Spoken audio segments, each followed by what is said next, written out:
Welcome back, apprentice. The long hours in hyperspace gnaw at your mind, do they not?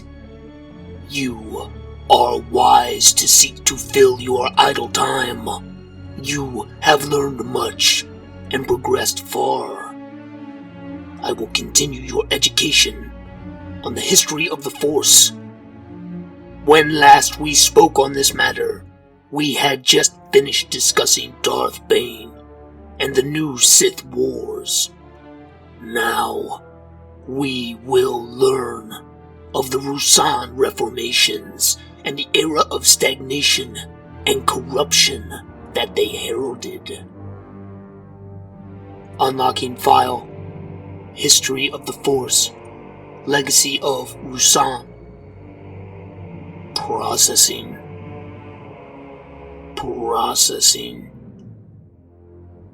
The new Sith Wars had left an already struggling galaxy devastated. Constant and successive warfare had driven galactic society to the very edge. Then Chancellor Tarsis Valorum knew that drastic change was needed. Something had to be done to establish a new status quo, or the Republic would not survive another war. In 1000 BBY, the Chancellor called a session of the Galactic Senate to discuss the nature of these reforms. The Jedi Order was deeply involved in this process, as they had been the de facto rulers of the galaxy for generations. The Republic itself remained largely the same in structure, with a Supreme Chancellor leading a Galactic Senate where all member species were promised an equal voice. The Jedi Order, however, was massively reformed. They gave up their titles of Jedi Lord, sacrificed their battle armor, and disbanded their personal armed forces. The Order itself was officially absorbed into the Republic as an arm of its security forces, placing the Jedi under direct supervision from the Supreme Chancellor. The Republic military at large was also abandoned, and defense was given over completely to local forces. The Navy and the Army became no more, and there were restrictions placed on the production of warships. For example, no cruiser could be longer than 600 meters in length. Larger vessels still existed, but they were placed under severe hyperspace restrictions, being given the navigational data only for local space. These rules would hold for the next 1,000 years, and would underline galactic culture for many years after that. But all was not immediate peace and prosperity. Though major reforms did take hold, there were still isolated holdouts and local powers who refused to acknowledge the new order. The Republic Judicial Forces, as they came to be called, were deployed under Admiral Loon Banjir.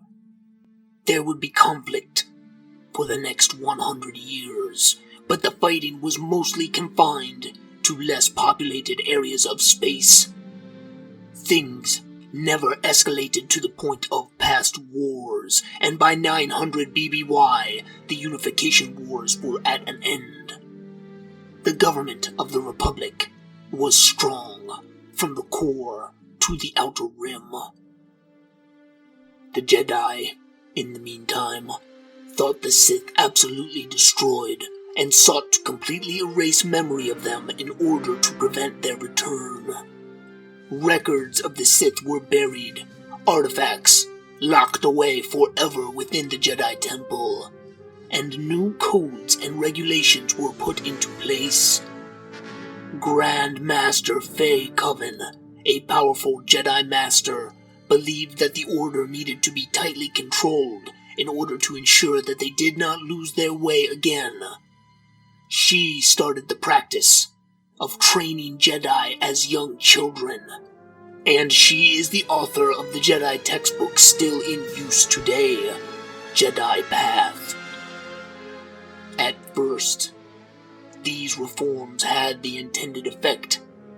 The galaxy calmed after the Unification Wars, finally entering a period of peace and prosperity, the likes of which had not been seen in hundreds of years. The Republic and the Jedi both entered a golden age. There were no major conflicts, and the Jedi fell deeply into their role as peacekeepers and negotiators. But, apprentice, it is important always to keep the whole within your mind. Learning the full, true context of history is the only way to learn true lessons from its telling. There was nearly 1,000 years of peace for both the Republic and the Jedi, and while, for a time, this was prosperous, what was the end result? Stagnation. Never forget, apprentice. Victory is never the end. Again, you must recall the test of strength. Remember that even in total dominance, you will be challenged. You must avoid complacency at all costs. The Jedi and the Republic had won, and so they bred complacency. They had no obvious enemies, no new obstacles to overcome. They fought hard for peace, and peace they earned. But over time, this prosperity began to turn against itself. Great, galaxy-spanning corporations rose, as they had in the past, and these corporations began to garner more and more support within the Republic government.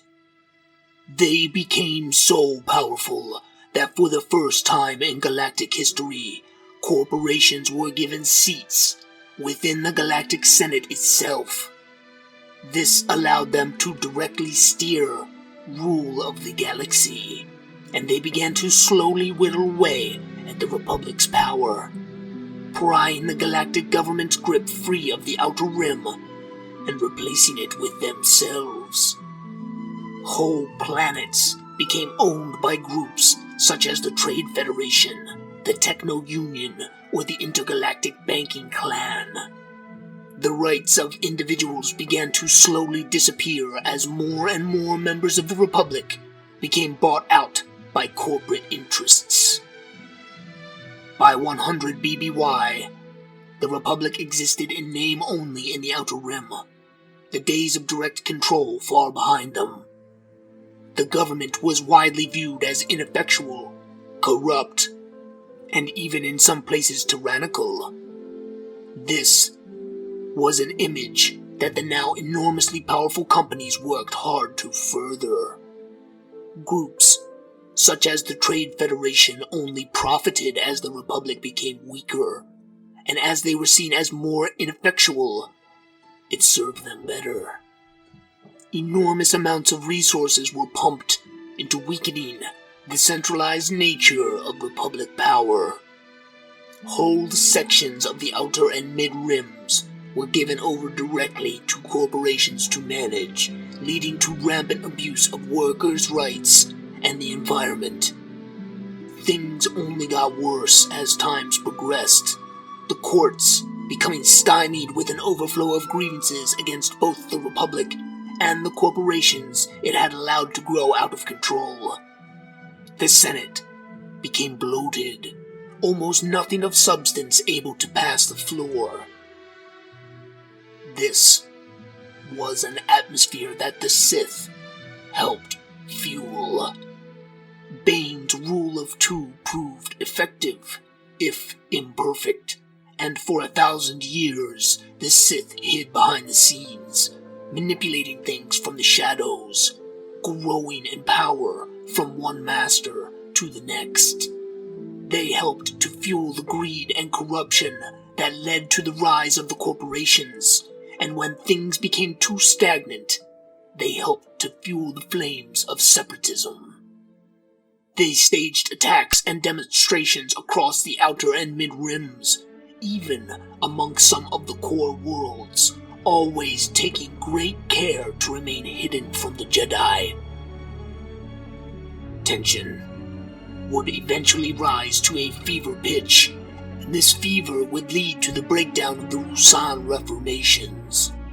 Large companies began to build bigger and bigger vessels, making them more powerful with each iteration. Ostensibly, these ships were cargo vessels meant to help these corporations transport vast amounts of goods across the stars. However, even in the beginning, they were designed with potential weapon emplacements, fighter bays, and military-grade shielding. Indeed, it was not long before the corporations began to arm these vessels, claiming that rampant piracy in the Outer Rim left them with a need to defend their business. Eventually, this logic would lead to groups such as the Trade Federation building completely autonomous, purpose-made warships. This shattering of the status quo kicked off an arms race as local governments began to see the writing on the wall. They did not want to be defenseless in an increasingly armed galaxy, and so planets like Kuat and others began to produce larger warships, even offering them for sale to the highest bidder. The real turning point would come at the Battle of Naboo. The Trade Federation was in the process of establishing a monopoly on trade to worlds throughout that sector of space, but the Naboo had refused to sit with the Federation at the negotiating table, knowing that such a pretense could serve only to enslave their people to the company. In response, the Federation blockaded the world, cutting off the flow of supplies, while their allies in the Senate stalled for time. Eventually, they would invade the world in force under the secret machinations of Darth Sidious, and the invasion would kick off a string of events that would shake the galaxy to its core and fundamentally change the nature of politics for years to come. Two Jedi Knights, Qui-Gon Jinn and his Padawan Obi-Wan Kenobi, were dispatched to the planet in order to negotiate a peaceful solution to the conflict.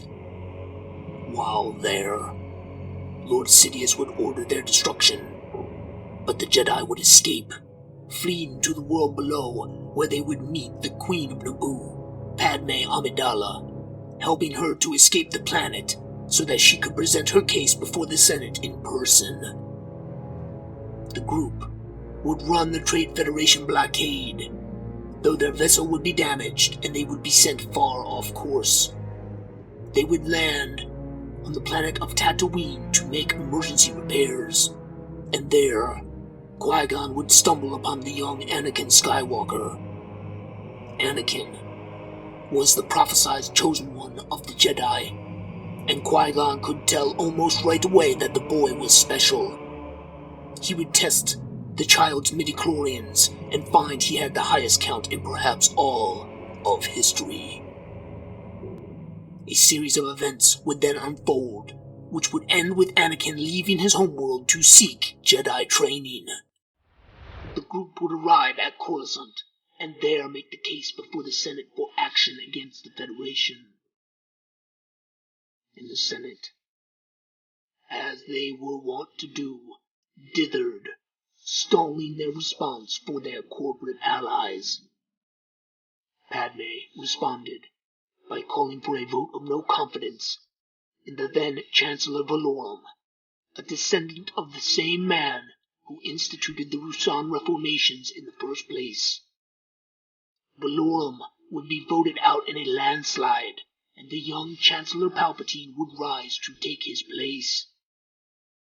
Palpatine was, of course, the Dark Lord Darth Sidious, enacting the final stretch of the Sith's grand plan to destroy the Jedi and the Republic.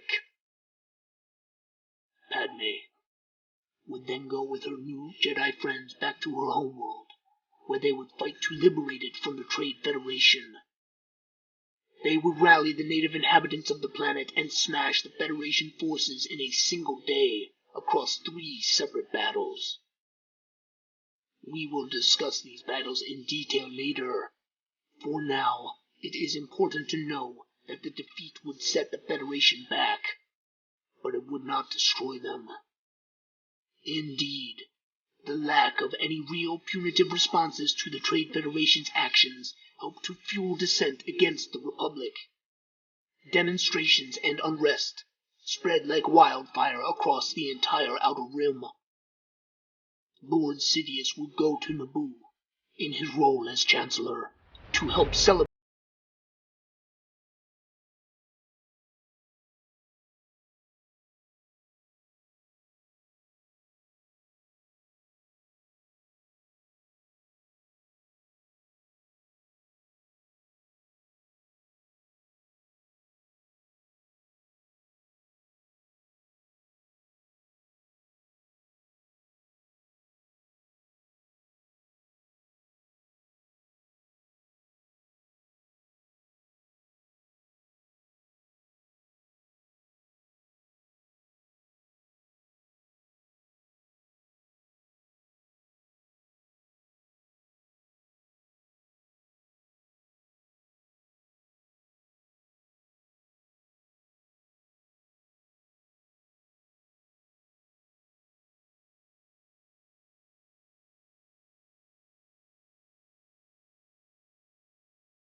arrive. If you survive the jungle, then I shall unlock your next lesson. Heed me, apprentice. The Jungle Moon abduction is not to be trifled with, and neither is Nad's tomb. I walked there myself, long ago, and you must believe me when I tell you, it will be your greatest challenge yet. We will see if you have the strength to overcome it. Good luck, my apprentice. May the Force break your chains.